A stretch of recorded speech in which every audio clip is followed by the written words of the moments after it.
Alright guys, what's up? Rosario here, back with another video. Today we'll be taking a break from the usual fitness content, although I think this topic is loosely related to fitness because we'll be talking about the Manosphere.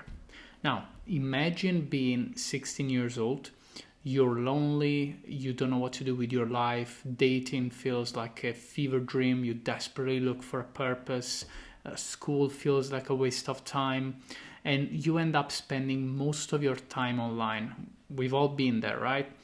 Then one day, your feed suddenly introduces you to a man who seems to have all the answers.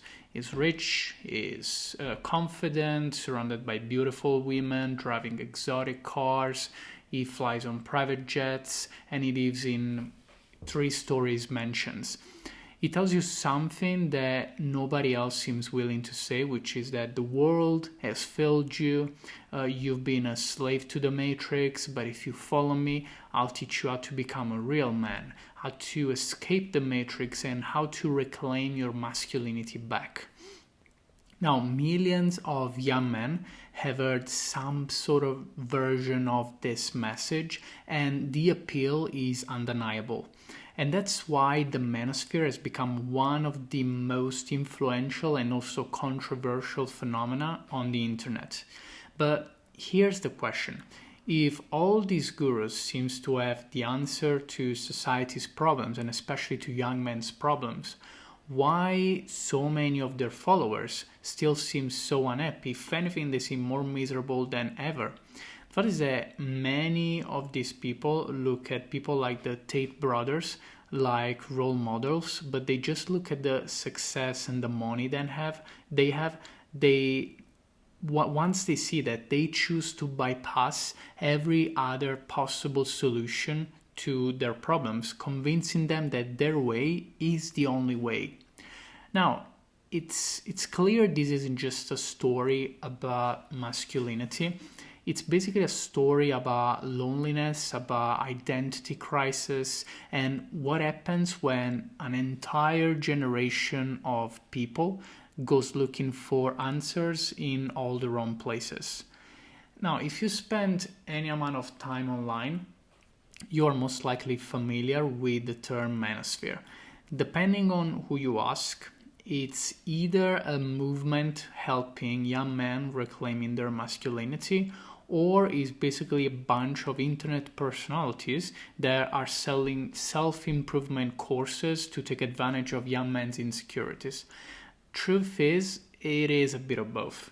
So the Manosphere isn't just one homogeneous group of people, though. It's basically like a loose network of influencers, content creator, podcasts, dark corners of the social media, pretty much anything centered around discussions on masculinity, dating, status, success, money, etc.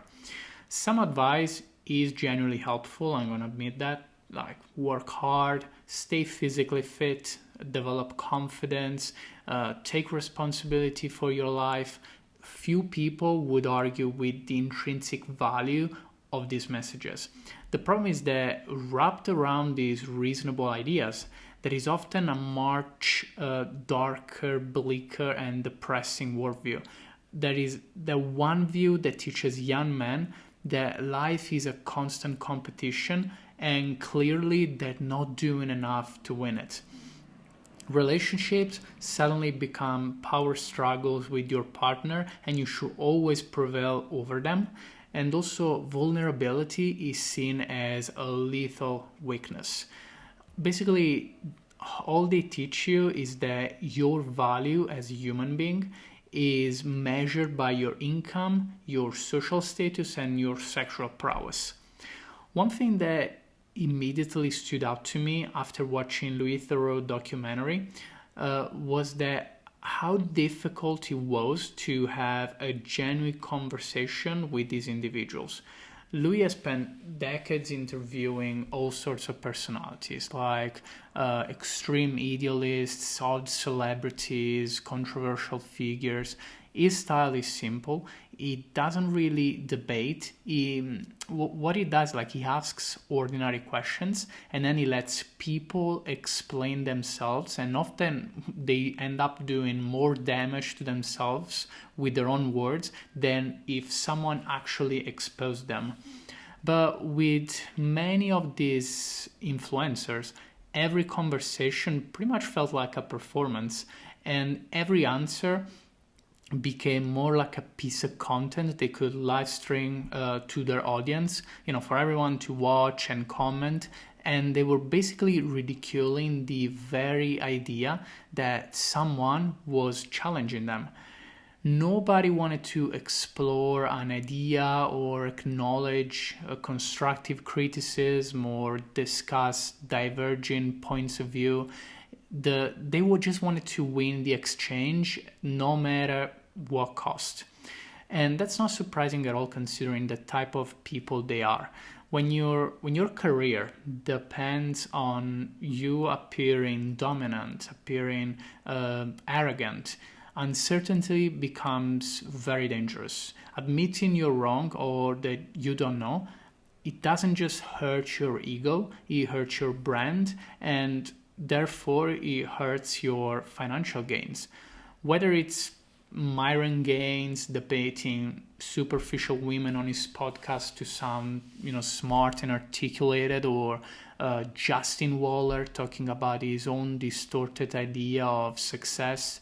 Then there is Nico waffling on about the strangest conspiracy theories, or there's DHS tiki-talkie guy that's provoking strangers in the streets, or is staging fans interaction. They're all playing the same game. The internet doesn't really reward truth or nuance. It just rewards certainty.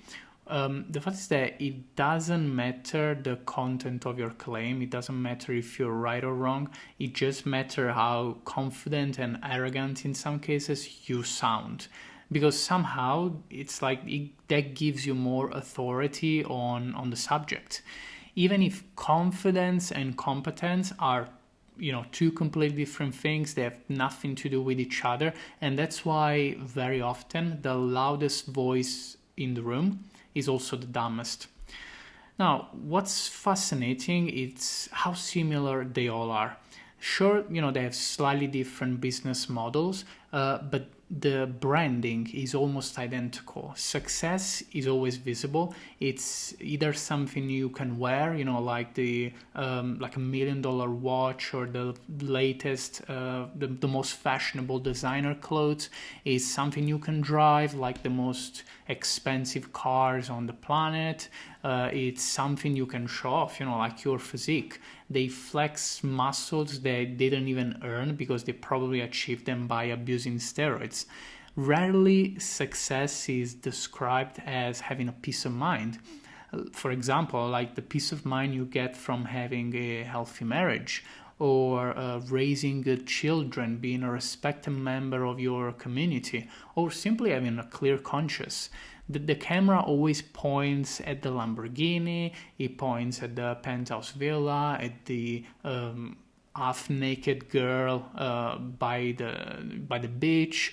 We're always told that that's what really represents success, and we're never told the quiet parts of life are actually what makes most people happy. I also think the documentary in a way reveals something kind of ironic, which is these influencers always preach independence. Yet they are incredibly dependent, but they're not dependent in the normal sense like regular people, from governments or corporations.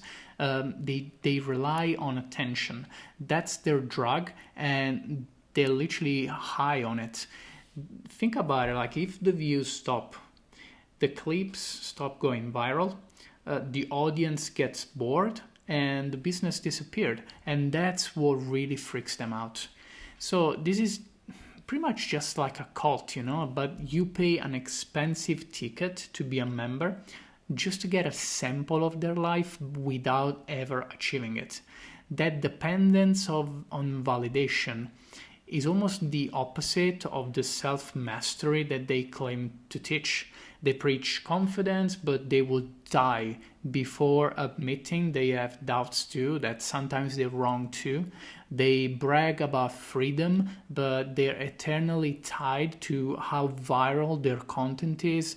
But most of all, they encourage independent thinking, while their talking point are remarkably similar to each other. The idea that the manosphere exists because young men are lonely is true, unfortunately, but it's also fairly common take. There are already like hundreds of videos saying exactly the same thing. But after watching the Louis Theroux documentary, I think there's also more interesting angle about this. The Manosphere basically doesn't just sell masculinity, it turns masculinity into a performance. And the performance, it is so flamboyant that almost becomes a parody of itself. Like, imagine asking a 3-year-old what their idea of masculinity is, and you get exactly what you see in the Manosphere. Everything revolves around appearing certain, about appearing dominant over your detractors, over the women in your life, for example, appearing successful and unbothered by the opinion of the rest of the world, because they're really in what, in their view, makes you untouchable. The documentary showed this repeatedly.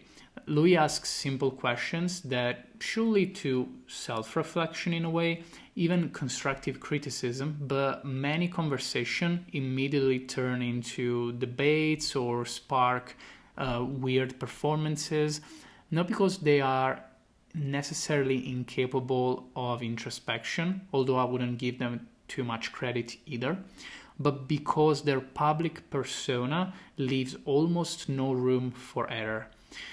When your livelihood depends on projecting confidence to the outside world, to millions of followers, saying I don't know, it is incredibly costly. But before criticizing the Manosphere, I think we need to understand something more important, which is why it exists. Because movements don't just pop out of nowhere. They don't just become popular without actually solving a real problem. And whether people want to admit it or not, there is many young men today that are struggling. They're reporting higher levels of loneliness, fewer close friendships, less dating and social interactions, and ultimately this affects their optimism about the future. And it's no wonder.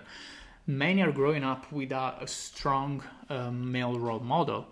Others feel disconnected from the institutions that once gave people a sense of purpose, like churches, like community groups, like sports clubs, extended families. For generations, those places helped boys transition into adulthood, becoming productive and respectable men in society.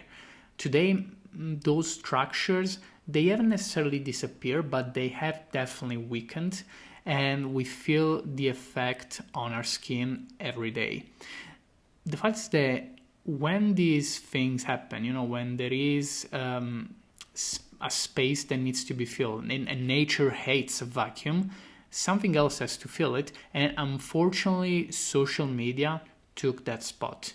The problem is that social media, it is a terrible substitute for wisdom and guidance. Think about how bizarre the situation really is. For most of human history, boys learn how to be men from people they personally knew. Their fathers, their grandfathers, coaches, teachers, whatever. Now imagine replacing all of that with TikTok videos. That's essentially what's happening. A teenage boy watches a video about self-improvement, then another, and then soon his entire feed is flooded by luxury lifestyles, dating advice, alpha male content, and motivational speeches. The algorithm basically doesn't care about what's actually good for you. It just notices what keeps your attention and gives you more of it to keep you as hooked as possible. Not because it's not helpful, but because it's profitable for everyone, both for the platform and the people on the platform. The result is that many young men are being raised by complete strangers that they only see through a screen on their phone. And it's basically this digital mentor that it's pushed by the algorithm, and they only cares about maximizing your screen time. Engaging this kind of attention economy is extremely hurtful in the long run. But I'm not saying anything weird now, like anything new, like we know that very well. This is because most don't even care about truth anymore. It's just about the loudest voices winning. The most controversial opinions are the one that spread fastest, the one that creates scandal. These extreme and radicalized personalities are dominating the conversation because of that. Not because they're right, but because they're in a way entertaining, but not in a positive way, just because they can catch a lot of people's attention with the outrageous claim they make. The fact is that the genius of many online gurus is that they don't just sell solutions, they sell problems. Think about the message being repeated every day online. You're not rich enough, you don't have a muscular physique, your confidence is on the floor, you must be more attractive in order to be more successful, you have to reclaim your masculinity. And imagine hearing that message like thousands and thousands of times. Eventually you start believing it because you don't see anything opposing this. And even if your life was perfect beforehand, you start doubting it, thinking of ways where you can optimize it or improve it. And then suddenly comes the sales pitch, buy the course, join the community, subscribe to the masterclass, pay for mentorship. The problem is that insecurity is an infinite market because everyone has different insecurities about different things. So if you play your cards right, you're going to have customers for the rest of your life. The fact is that because if someone genuinely became content with their lives, they would stop buying these products. And that's why they don't actually want to help you, because if they actually helped you, they will lose you as a customer. So this means that the business model often relies on people, like on keeping people dissatisfied, always chasing, always comparing, feeling one step behind. And we can understand that this is basically a losing game. One of the most powerful products that was sold actually is not even a course, but it's a fantasy. And the fantasy looks something like this. You have a penthouse apartment, you have a supercar surrounded by beautiful women, you have millions of followers, no boss, no responsibilities. That's the almost the modern version of the American dream, which is almost like a distorted way of the original American dream, and because it's heavily influenced by social media. But here's what's rarely discussed, to be honest, and it's the most meaningful part of life aren't particularly glamorous. So building a family, it's a hell of a job, and it's not glamorous at all. Being a good father isn't glamorous. It requires a lot of sacrifices. Supporting your friends isn't glamorous because sometimes you had to put your life on the back stove and then focusing on other people, which is not easy at all. Working through difficult relationships, it's not glamorous at all. And for some people, it is easier to move on from one woman to another rather than fighting for a relationship that's actually meaningful to them. The fact is that when they have to work hard to save, like for example a relationship, they have to admit that they've made mistakes, that they didn't know what they were doing, basically everything that contrasts their business model. The fact is that those people, those things that I just mentioned, as hard as they can be, they're also the most fulfilling. Working through a difficult relationship and then still being together afterwards, that's what makes the relationship strong. If we quit the relationship at the first sign of trouble, we're never going to be with someone for more than a couple of weeks, because after you finish the honeymoon phase, you're going to start arguing about important things, and then everyone take their separate ways, because who cares about discussing this in a deep and meaningful way. The fact is that the Manosphere often sells excitement, because they sell a specific type of lifestyle, but a meaningful life often requires focusing on something way less exciting, which is stability. Perhaps the biggest trap in this self-improvement I would say wave is that it can slowly become self-obsession.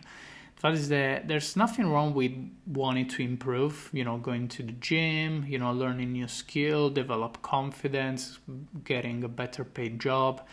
These are all positive things by all means, but improvement can become unhealthy when every aspect of life becomes a performance metric. Like now you're literally tracking everything, not just your calories, but you're tracking your money, your body fat percentage, you're tracking your followers, you're tracking your body count. Eventually you stop living your life in person, but you stop enjoying the real things of life, because you only enjoy it if you hit certain numbers that you can see from your phone screen. The problem is that when you have this mindset, you're never going to achieve something that's going to make you satisfied, because the goalpost keeps moving as you achieve a new goal. So no amount of success will ever feel like it's enough, because the competition never ends. There's always someone richer, someone more attractive, someone that is more successful, more influential. There's always a prettier woman that you can chase. And that's why this is a game that nobody really wins. A perfect example of this, it is the rise and likely I can say the fall of the lux maxing movement. On the surface, it looks harmless. It is, about improving your appearance, dress better, get in better shape, take care of your grooming, your beard, your hair, whatever, practice good hygiene. That's just common sense in a way, right? But spend enough time in these communities and the conversation changes. Now, suddenly people begin analyzing, faces and, features, and criticizing every minuscule details, like your jawlines, like the eye spacing, the bone structure, the height, the weight. Every perceived flaw becomes a metric to obsess over. Young men start believing that tiny physical differences is what's determine their entire future and whether they're going to succeed or not at the game of life. Some became convinced they're doomed before they even start, they even enter adulthood, because they have specific features that are not that are not deemed as optimal, unless they score, certain numbers about their body features. What started as a self-improvement movement becomes anxiety, becomes insecurity, and becomes, and self-care becomes just an unhealthy obsession.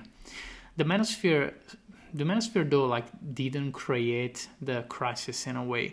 It was more of an extreme response to the crisis that was happening already. The real crisis is actually meaning. A crisis only the red pill philosophy, appear to be able to answer to. Many young men are still searching for answers. They're looking for a purpose, a sense of community and belonging, a direction in life.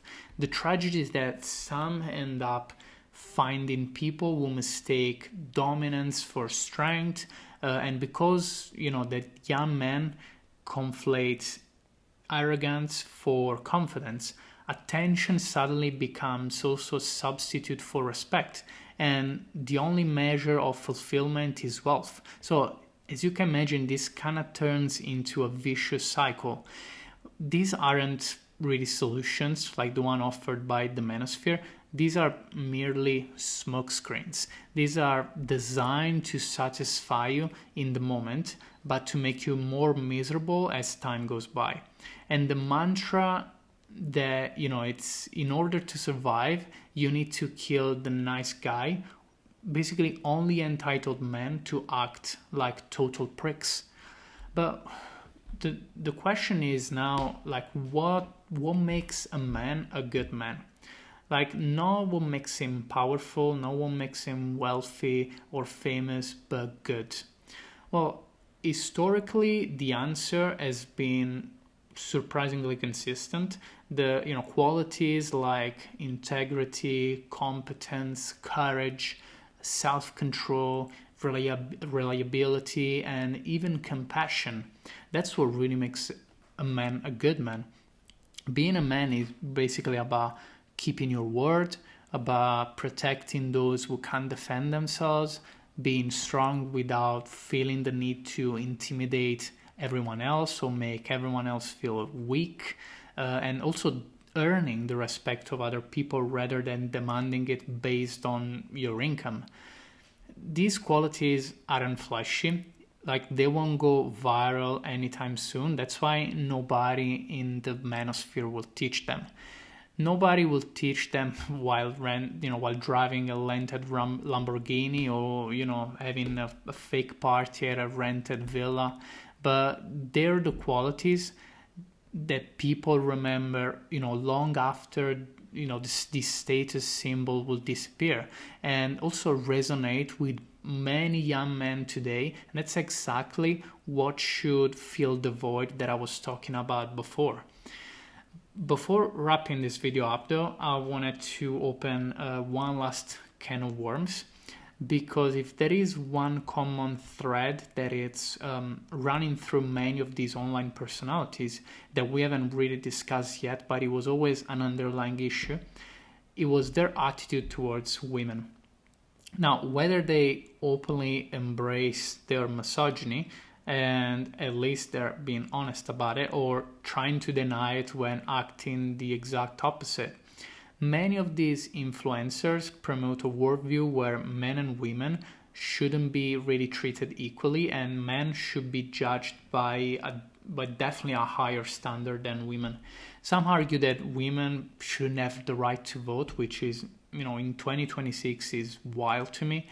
Others advocate for one-sided monogamy, where a man is free to sleep with as many women as he pleases, while the woman has to be loyal and faithful to the man. Honestly, I would say that these people, they often describe themselves as traditional, but in reality, the ideas are so controversial, and the way they see the world is simply unequal. One thing that also stood out while watching the documentary with Louis Theroux is the kind of conversations these influencers were having. Most of the women featured on the podcast on the live stream that they do, they weren't exactly chosen because they were paradigm of wiseness, because they were well informed about the world, or they had an interesting point of view, or they simply wanted to have a thoughtful conversation. More often than not, they seem to be selected because they were young, they were impressionable, easily intimidated, or simply unprepared to challenge the arguments being thrown at them. So by having these as their counterpart, all these influencers sound, like they're right, like they're actually making a good point. that creates the illusion of intellectual superiority. It's much easier to appear convincing when you're debating someone who isn't equipped or simply doesn't feel comfortable enough to push back against your ideas. And that's something that I couldn't help noticing throughout the documentary. The way, again, like women were pushed back when they were trying to oppose something, they were sent back, they were prohibited to speak. Like it was insane. You rarely see these personalities sitting down with experienced journalists, academics, psychologists, or women who are generally like knowledgeable on the subject they're discussing. Because if those conversations happened, they would be in a very tight spot, because their claims would be dismissed quite easily and they would put in a corner that they can't get out. Basically, this conversation normally don't happen. That's why Louis Theroux documentary was kind of like unusual from that point of view, because they claim that they're very wary of mainstream media, which I get, and it's part of the truth. But I don't know, like, I think it's more about not appearing as a total jerk on national television. That's what they're really avoiding. Some of the claims made during the documentary were so extreme that I found myself like laughing my ass off. Not because they were funny, but because it was hard to believe that anyone could say such things with absolute confidence and while keeping a straight face at that. Credit to Louis Theroux for, resisting the temptation to constantly interrupt, because, his interviewing style has always been to let people speak, sometimes at great length, allowing them to reveal their own contradictions. In many cases, this approach is far more effective than trying to win an argument, because that means that you will have to try to reason with these people, but they're just gonna bring you down to their level and they're gonna beat you with the experience in a way. But the misogyny we see in this, in parts of the Manosphere doesn't really exist in a vacuum. In many ways, it's a reaction to the excess of another movement. Over the past decade, certain strands of feminism have also drifted into ideological extremes, portraying masculinity itself as something that it's inherently dangerous, problematic, even toxic, or treating men as an homogeneous group of, people that are responsible for all society's failings and mainly for women's oppression, which for sure happened over the years. But I don't think like today, like we live in, that's never been a better time in history than there is today. And every year society become more equal, and women do better and better than men. So it is hard to see how these ideologies still survive into this day.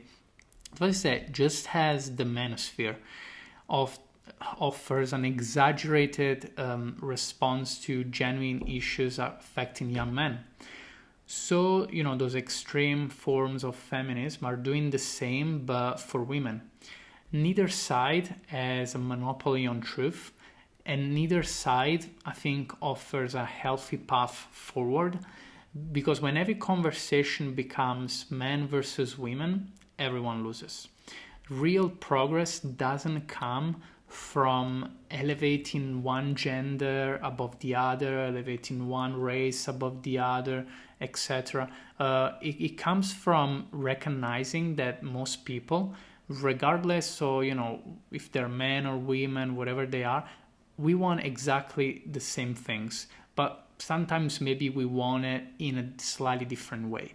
To be respected, the things that we want, basically to be respected, to be loved, to be trusted, to build meaningful relationships. And I think that's a future that's worth aiming for. In the end, the Manosphere has thrived so far because it speaks to something real, which is that young men are struggling and many feel ignored, even under attack, to be honest.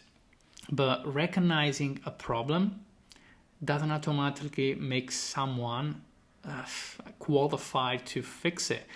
And the internet is full of people that are really, willing to share certainty, and especially when they can profit of it without even caring if, their solution is actually fixing the problem or making 10 times worse.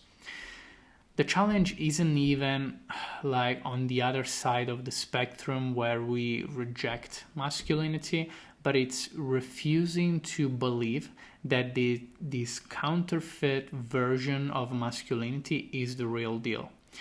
Because real masculinity was never about domination or, treating life like competition. It was never about becoming the loudest person in the room. Real masculinity is much, much harder than that. It's taking responsibility for your own words and actions, is, doing the right thing when it's the hardest, when there is no reward for it. Sometimes it's swallowing your own pride and being able to say, I'm wrong and I'm sorry. The goal should be building a life so meaningful that you no longer need strangers on the internet to tell you who you are. And maybe that's the lesson that the Manosphere can never sell. Because if you truly learn it, you simply stop needing them. Alright guys, that was it for today. I wanted to make this video for so long because I found this is a very, very interesting topic. And although I've talked about it very extensively, I feel like I just barely scratched the surface with this topic. So if you enjoyed this video, press the like button, subscribe to the channel, and comment. Tell me what is the part of the video that you enjoyed the most? What is the part of the Manosphere that you find the most critical? And I'll see you all in the next one.